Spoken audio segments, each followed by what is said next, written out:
பதில் சொல்ல முடியாது தம்பி. நல்லதை நினச்சி நம்ம போய்கிட்டு இருக்கிறோம். நல்லது பண்ணுவோம் அப்படின்னு சொல்லும்போது நீ பின்னாடி ஏன் போகிற? குறுக்கு பற்றிய கேள்வி கேட்காது. புரியுதா? நல்லது பண்ண போகிறோம் நாங்கள். இப்போ நடிகர்களோட இணக்கமாக உட்காந்து பேசுவோம். அவங்களும் தயாரிப்பாளர்களை தூக்கி எறிகிறவங்க இல்லை. தயாரிப்பாளர் மேலே நல்ல மரியாதை உள்ளவங்க தான் நடிகர் இல்லையா? நடிகர் இல்லாமல் தயாரிப்பாளர் இல்லை, தயாரிப்பாளர் இல்லாமல் நடிகர் இல்லை. உட்கார்ந்து பேசும்போது ஒரு இணக்கமான சூழ்நிலை உருவாகும். நடிகர் தமிழ் திரைப்பட நடிகருடைய ரெவன்யூ ஷேர் அந்த தீர்மானம் நிறைவேற்றி தீர்மானம் எல்லாமே உங்களுக்கு கொடுப்பாங்க. கொடுத்துருக்கு, எல்லாமே கொடுத்துருக்கு.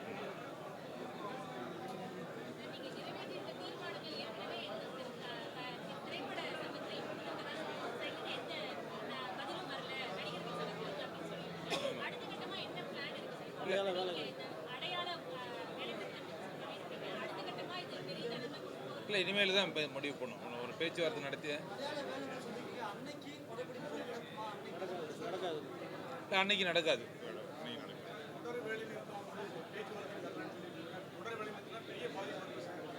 இல்லை, அதுக்கு வேற வழி என்ன?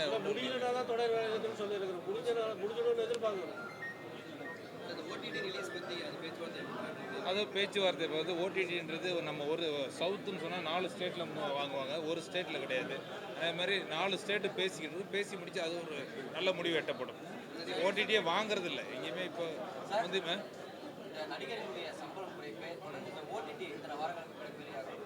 இதெல்லாம் பல கூட்டங்களிலும் பொதுக்குழு கூட்டங்களிலும் தீர்மானம் எடுக்கப்பட்டு தான் இருக்குது. ஆனால் அது இன்னமும் நடைமுறைக்கே சாத்தியம் இல்லை அப்படிங்கிற மாதிரி தெரியுது தமிழ் திரைப்படம். இல்லைங்க. அதுக்கு தமிழ் திரைப்பட தயாரிப்பாளர் சங்கம் கொஞ்சம் சில வருடங்களாக சின்னதாக ஒரு பிளவுபட்டு இருந்துச்சு.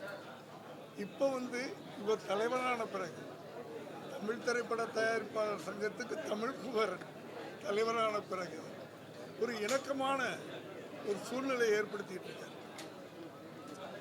அந்த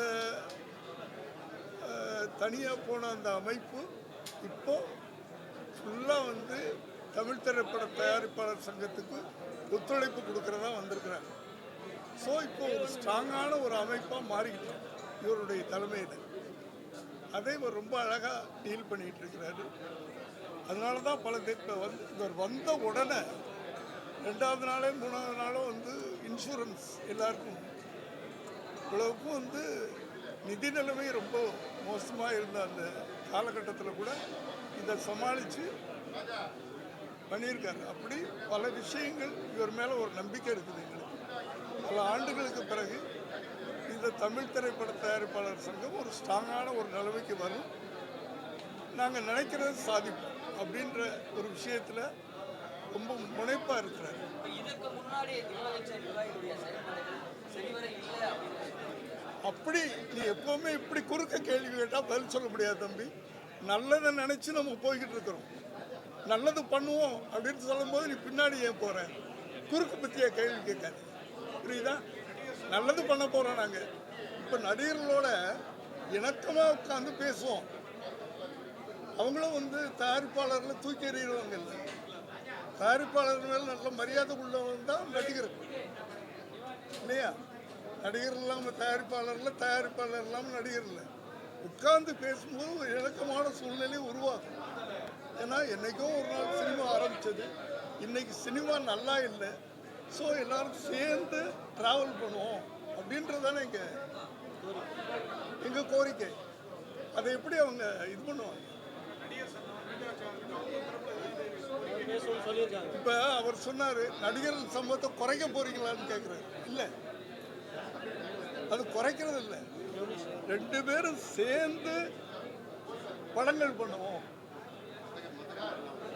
வர்ற லாபத்தில் 2 பேரும் பண்ணிக்கிறோம் அப்படின்றதான் சொல்கிறதே தவிர நீங்கள் சம்பளத்தை குறைச்சிங்க, நீங்கள் சும்மா வேலை செய்யுங்க அப்படின்லாம் எங்களுக்குள்ள இணக்கமான முடிவு வரும். அப்படி தான் நாங்கள் பேசுவோம். நோக்கமே லாப நஷ்டத்தில் பங்கேற்கணும், அவ்வளோதான். அதே மாதிரி இந்த சிறு திரைப்பட தயாரிப்பாளர்கள் அவங்களுக்கு இந்த தியேட்டர் கிடைக்கல அப்படின்ற பிரச்சனை ஆண்டாண்டு காலமாக பல மேடைகளிலும் நிகழ்ச்சிகளுடைய மேடைகளிலும் பேசிக்கிட்டே இருக்கும். அவர்களுக்கான அந்த வாழ்க்கைக்கு புதுசாக என்ன சார் பண்ண போறீங்க? இல்லை, அது என்னென்னா அதுவும் பேசிகிட்டு இருக்க முன்னாடி கொண்டு வந்து சட்டம் தமிழ்நாட்டில் மட்டும்தான் வந்து 4 ஷோ. நீங்கள் காலையில் 9 மணி ஷோ போட்டாலும் ஸ்பெஷல் பர்மிஷன் வாங்கணும்னு சொல்லியிருக்கோம். வேறு கர்நாடகா ஆந்திராவில் அந்த மாதிரி கிடையாது. அதுவும் ஒரு அன்றைக்கி சிஎம்ஐ பார்த்து ஒரு மனு கொடுத்துருக்கோம். 5 ஷோவை போடலாம், ஒன்றும் பிரச்சனை கிடையாது. 9 மணிக்கு ஆரம்பித்தாவே ஃபஸ்ட் ஷோவை பர்மிஷன் ஸ்பெஷல் ஷோ மாதிரி தான் கன்சிடர் பண்ணுறாங்க. அப்போ வர படங்கள்லாம் 4 மணி நேரம் 4.5 மணி நேரம் இருந்தது. இப்போ பெரும்பாலும் ஒரு சில படங்களை தவிர அந்த மாதிரி கிடையாது, 2 மணி நேரம் தான். அதில் வந்து பண்ணலாம். அது ஒரு ஷோ கொடுக்கலாம். அந்த மாதிரி பேசிட்டு மனு கொடுத்துருக்கோம். புதுசாக அமைக்கக்கூடிய கவர்மெண்ட்டு கொடுத்து நாங்கள் கண்டிப்பாக பண்ணுவோம்.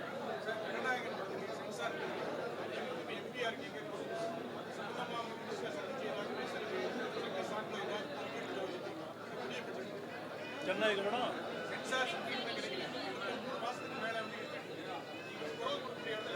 அவர் இப்போ தானே ராஜ்யசபா வந்தார். இப்போ தான் வந்திருக்கிறாங்க. முதல்ல வந்து இந்த புதுசாக வெற்றி பெற்ற இந்த நிர்வாகத்துக்கு என்னுடைய வாழ்த்துக்கள்.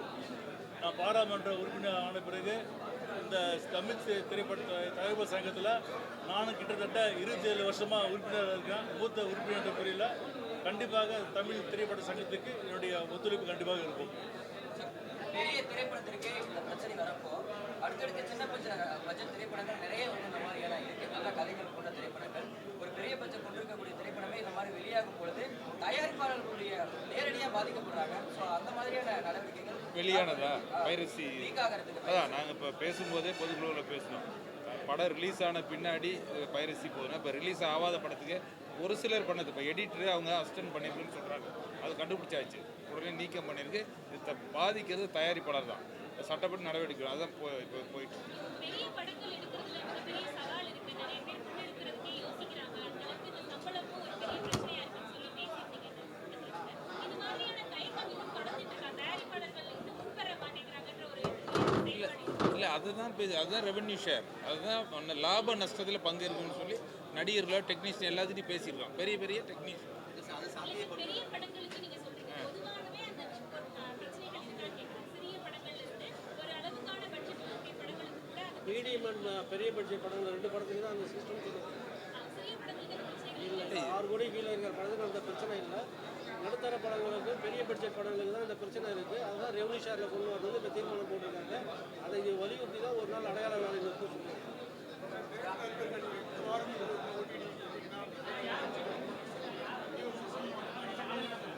இல்லை அதுக்கான மீட்டிங் போயிட்டுருக்கு. சவுத் இந்தியா லெவலில் போயிருக்கு. அடுத்தது வந்துட்டு அந்த ஃபார்ம் பண்ணோம் அதை சொல்லி சொல்லுங்கள். அதாவது ஹைதராபாத்தில் போன மாதம் வந்து 24ஆம் தேதி ஒரு மீட்டிங் நடந்தது. 4 மாநிலங்களும் கர்நாடகா, கேரளா, தமிழ்நாடு, அத்தனை ப்ரொடியூசர்ஸை நாங்கள் ஒன்றா சேர்ந்து ஒரு கூட்டமைப்பு பண்ணோம். அந்த கூட்டமைப்பு பேர் south Indian film producers association. அதாவது வந்துட்டு இப்போ நம்ம ஒரு படம் எடுக்கிறோம். அந்த படம் வந்துட்டு தமிழ் மட்டும் இல்லை, மற்ற 3 லாங்குவேஜுக்கும் போகுது. இங்கே ஒரு பிரச்சனைன்னா அங்கேயும் நம்ம ரிலீஸ் பண்ணலாம். இந்த பிரச்சனை சால்வ் பண்ணால் தான் அங்கே வந்துட்டு நம்ம பண்ண முடியும். அதனால அவங்களும் கூட சேர்ந்து நாங்கள்லாம் ஒன்றா ஒரு அமைப்பு அமைச்சிருக்கோம். இனிமேல் எந்த பிரச்சனை வந்தால் கூட ப்ரொடியூசர்ஸுக்கு 4 பேரும் வந்துட்டு 4 மாநிலம் ஒன்றா செயல்படணும்னு சொல்லிட்டு ஒரு முடிவு எடுக்கிறோம். சார் அதே மாதிரி சினிமா வெளியீட்டை வந்து ஓடிடி தான் நிர்ணயிக்குது அப்படின்ற மாதிரியான ஒரு குற்றச்சாட்டு தொடர்காலமாகவே இருக்கிறது. ஏன்னா இந்த ஓடிடியோட சைன் பண்ணிட்டோம் அப்படின்னா குறிப்பிட்ட தேதிக்குள்ள நீங்கள் தேட்டரில் ரிலீஸ் பண்ணாலும் பண்ணலாலும் நாங்கள் ஓடிடியில் பண்ணிடுவோன்னு. ஸோ இது வந்து தயாரிப்பாளர்களுக்கு இதுவும் நேரடியான கண்டிப்பாக ஓடிடி தளத்தில் தான் இல்லை. அதான் இப்போ நான் என்னென்னா இப்போ எங்கள் நிர்வாகம் வந்த உடனே ஹை லெவல் கமிட்டி ஒன்று போட்டிருக்கோம், ஃபார்ம் பண்ணியிருக்கோம், வெளியிடுவோம். அதில் ரொம்ப முக்கிய இப்போ எஸ்ஐ சார் அந்த மாதிரி ரொம்ப முக்கியமானவங்க, அது ஏற்கனவே ரொம்ப அனுபவம் வாய்ந்த தயாரிப்பாளர் அவங்களாம் வச்சு ஒரு ஹை லெவல் கமிட்டி பண்ணியிருக்கோம். அதுக்கு என்னென்ன சீர் பண்ணலாம் அதெல்லாம் நாங்கள் பண்ணிட்டுருக்கோம். கண்டிப்பாக அது இந்த மாதத்தில் எல்லாம் முடிவு போட்டுருக்கோம். ஓடிடி தியேட்டர் இல்லை, நாங்கள் நிர்வாகம் வந்து 1 மாதம் தான், இப்போ 2 மாதம் ஆகும் போது இந்த தேர்தல்னால எதுவும் பண்ண முடியல. கண்டிப்பாக ஒரு மாதத்தில் எல்லாத்துக்கும் ஒரு தீர்வு வரும். கண்டிப்பாக. நன்றி சொல்லுங்கள். நன்றி.